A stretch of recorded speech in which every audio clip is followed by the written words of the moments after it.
We're looking at sex and angels, an exciting subject for that matter. First of all, let's look at angels and their jurisdiction. So there is a protocol that angels are supposed to obey, just like we're supposed to obey the moral law of God. We know that when Satan and his angels rebelled, they were cast out of heaven and were no longer found any place for them. Why? Because they disobeyed God.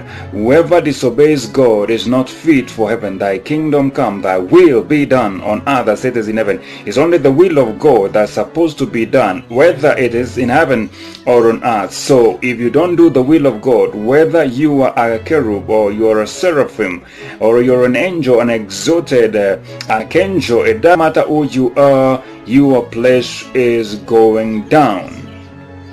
So we find in Genesis, and we find also the same echoed in the book of Jude and in the book of 2 Peter, that the angels that never kept their estate and left their proper abode, they never lived within their protocol, they did not ensure their boundaries, they didn't keep their space or proper space.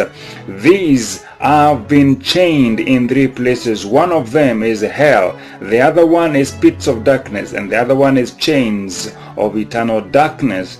These are not the same angels that rebelled with Lucifer. These were cast out and they started living in the heavenlies. And we have ranks among them that are spelled out in the book of Ephesians: principalities and powers and rulers of darkness and spiritual wickednesses in the heavenly places. So we find that they have their places and spaces for operation that is different from these angels that are not in those places that have been mentioned in Ephesians. So these angels are somewhere in prison. And the Bible very clearly says that they had an estate, they had a jurisdiction, they had a mandate to keep. So they fell from a proper place. So they were not the fallen angels, because the fallen angels had already fallen and they did not have their proper place or jurisdiction for that matter. Now, to give you a clue of where these angels might have come from, we find a peculiar verse in the New Testament about angels that behold the face of the Father. These are called the guardian angels, and their work is to care and look after children of men to a point of escorting them after their death. So these are angels that are observing human population explosion on the earth. So that's what the Bible says. When the sons of God, these are angels observing the population growth, they note something happening, that the daughters of men are increasing on the earth, and they decided to do something, and they never kept their abode, they never kept their jurisdiction, they never kept their space, and lines got blurred, and they decided to do something that according to the jurisdiction of angels they are not supposed to do. We find also in Matthew that angels are not supposed to marry, nor be given to marriage. So because the angels know the will of God, when they went against the will of God, knowing that perhaps they have been given the mandate of observing these children, being their guardian angels or being part of the guardian angels, what happened is that they further blurred the lines and they decided to do that which they were not supposed to do. So number one is that they transform themselves perhaps into men, because that transformation is possible, and we shall be looking at it after this. And they decided to do what the race of men is supposed to do. For this reason a man shall leave his parent and shall cleave unto his wife, and the two shall become one flesh. So can angels become one flesh with men? We find that it was possible to do so, but it was against the jurisdiction of God and the will of God, and this was not meant to be. So they involved themselves, according to Jude 6, in gross immorality to such an effect that they not only just had sex with women, but the same sex produced children, or they procreated with human beings, and the result was a race of giants. And these giants became so violent that the earth was full of violence, and the imagination of man became continually evil. And I believe these giants taught these human beings the ways of violence, the ways of vulgarity, and the ways of not being able to live together. There was a lot of strife between the superhuman beings who are interested in fame and name. Whenever human beings are interested in name and fame, we find that they will do anything to ensure that they get their own way. It is the fight for glory that was visible in their day.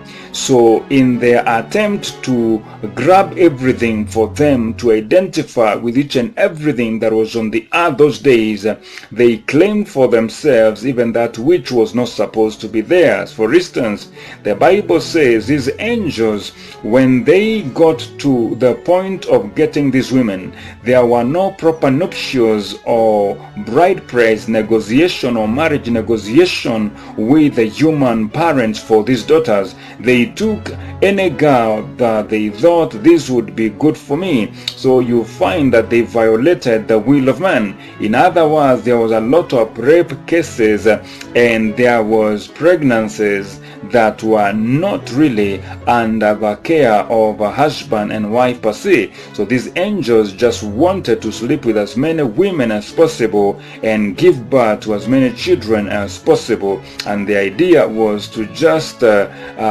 reproduce themselves within a race of giant framework that would offer influence for them. They wanted to have influence on the earth against the will of God. So the race of giants was supposed to perpetuate the names of these angels. And the men of renown is something that was carried out even after the flood, because the Bible very well says that these were men of renown, and they were in the world at that time, before the floods and after the floods, and that we find them in the historical references of the Arabian Nights, the Greek mythology, and the African folklore. And we know even in the fairy tales we find the tales of giants.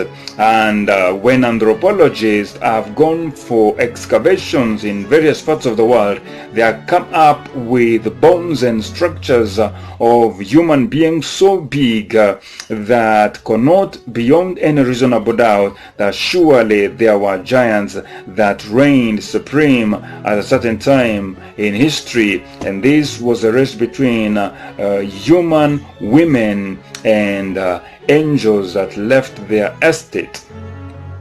So the violence was so great that God regretted having created man.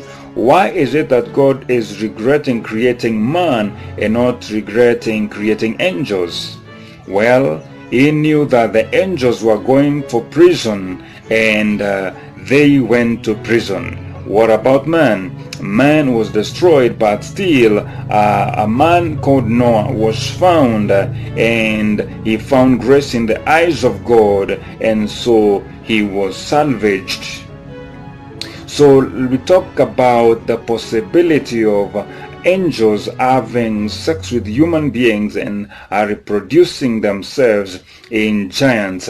And these giants are the ones that became demons when their bodies were destroyed by the floods, and they were in so much a big number that population of demons is still very well pronounced in stories like the ones of Legion, where a single angel called Legion can control under him thousands of demons.